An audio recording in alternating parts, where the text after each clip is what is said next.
बहुत सारे स्टूडेंट्स इस टाइम पे शायद ये गिल्ट में जी रहे हैं कि मैंने 11th क्लास में टाइम वेस्ट कर दिया तो अब मैं नहीं पढ़ पा रहा हूँ, मेरा बहुत सारा सिलेबस पेंडिंग है। या फिर हो सकता है कि अनजाने में कभी आपका टाइम वेस्ट हो गया हो या अभी आप टाइम वेस्ट आपका हो रहा हो। जैसे मेरे पास बहुत सारे बच्चों के मैसेज आए कि हम कोविड पॉजिटिव हैं और हमारा काफ़ी ज़्यादा पढ़ाई का लॉस हो रहा है, हम बहुत ज़्यादा टेंशन में हैं, हम कैसे पढ़ें, हमारा इतना टाइम वेस्ट हो गया है। तो अभी इस सिचुएशन में हमें क्या करना चाहिए।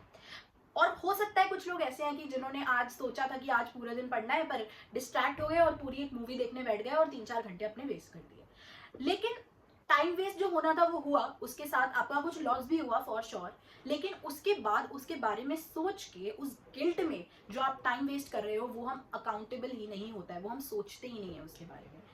इस सिचुएशन से बाहर कैसे निकलें। तो सबसे पहले मैं हमेशा ये बात बोलती हूँ कि एक नीट एस्पिरेंट के अंदर एक बहुत ही अच्छी और इंपॉर्टेंट क्वालिटी जो होनी चाहिए वो है मूव ऑन करने की। चाहे वो किसी डिस्ट्रैक्शन से हो, चाहे वो टाइम वेस्ट के गिल्ट से हो, चाहे वो किसी रिलेशनशिप से हो, लेकिन मूव ऑन करना आपको आना चाहिए। एंड इन फ्यूचर आप डॉक्टर बनने वाले हो तो ये क्वालिटीज वहां से शुरू नहीं होंगी, एमबीबीएस में आने के बाद से शुरू नहीं होंगी। काफी सारी qualities from being a NEET aspirant जब से हो आप तब से आपके अंदर बनती चली जाएंगी। अभी आपको ये क्वालिटी अपने अंदर कल्केट करनी है, अभी ये क्वालिटी अपने अंदर लानी है कि हम कैसे चीज़ों से मूव ऑन करें। अब सवाल आता है कि मैंने टाइम वेस्ट कर दिया मूवी देखने में और अब मैं क्या करूं, मैं बहुत स्ट्रेस में हूं, मैं बहुत परेशान हूं। या फिर मैं कोविड पॉजिटिव था, मेरा बहुत टाइम वेस्ट हो गया, अब मैं क्या करूं, मेरे से पढ़ा नहीं जा रहा है और मुझे ऐसा लग रहा है मेरे तो बहुत दिन अब वेस्ट हो गए हैं। इस टाइम पे ना आपके पास दो चॉइसेस होंगी। एक तो ये कि आप इसके बारे में सोचते रहो, इसी की नेगेटिविटी लो, इसी का स्ट्रेस लो, इसी का गिल्ट लो और आगे 2 से 3 दिन अपने और खराब कर लो।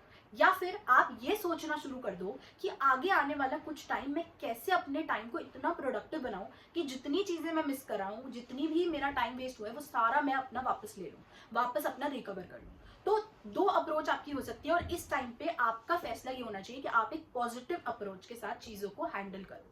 अब देखो, आपको कोविड हो गया, आपके साथ कोई ऐसी फैमिली प्रॉब्लम हो गई, कोई भी चीज हो गई, अब उस पर आपका कोई कंट्रोल नहीं था तो उसके बारे में सोच के कोई फायदा नहीं है। तो इसलिए हमें एक पॉजिटिव अप्रोच रखनी है ऐसी सिचुएशंस में।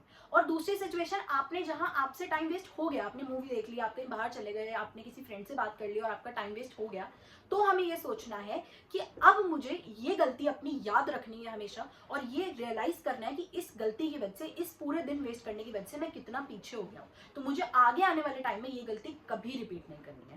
पर प्लीज मैं आप सबसे रिक्वेस्ट करूंगी, प्लीज इस गिल्ट में मत जियो, आपको मूव ऑन करना आना चाहिए। अब एक सिचुएशन ये भी हो सकती है कि मैं 12th में हूँ और मैंने 11th बिल्कुल अच्छे से नहीं पढ़ी है, मतलब मैं अब इस साल नीट देने वाला हूँ और मैंने 11th अच्छे से नहीं पढ़ी थी, तो इसलिए मेरा अब इस साल शायद सिलेक्शन नहीं होगा।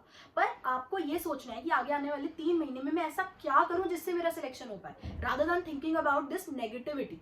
अभी आपका टाइम है, आपकी मेहनत करने का आपका टाइम है और आपके पास ये गोल्डन पीरियड है, ये अगले 3 महीने आपके लिए बहुत इंपॉर्टेंट होने वाले हैं। तो मैं आप सबको यही आज सिखाना चाहती हूँ, यही आज बताना चाहती हूँ कि please have a positive approach in your life. चाहे आपके साथ कोई भी सिचुएशन हो रही है, इस टाइम पे पैंडेमिक की सिचुएशन है, बहुत खराब सिचुएशन चल रही है हमारी कंट्री के लिए। एंड मुझे पता है बहुत सारे ऐसे बच्चे हैं जिनके साथ काफी कुछ बुरा हो चुका है, मेरे पास बहुत मैसेज आ रहे हैं, बहुत कमेंट आ रहे हैं, लेकिन हमें अभी भी बिल्कुल डटे रहना है क्योंकि हम एक वॉरियर हैं, हम आगे चल के एक डॉक्टर बनने वाले हैं। तो हमें तब भी लड़ना है और आज भी हमें लड़ना है। तो इसलिए please be positive, please be safe. और कोई भी आपको प्रॉब्लम होती है, आपको लगता है कि हमसे नहीं पढ़ा जा रहा है या हम बहुत स्ट्रेस में, आप मुझे कमेंट सेक्शन में बता सकते हैं। मैं ट्राई करूंगी मैं ज्यादा से ज्यादा टॉपिक्स पे ऐसे आपके लिए वीडियोस बनाऊं, आपको मोटिवेट करूं, आपको हेल्प करूं और गाइड करूं। See you guys, stay happy, stay healthy and study smart.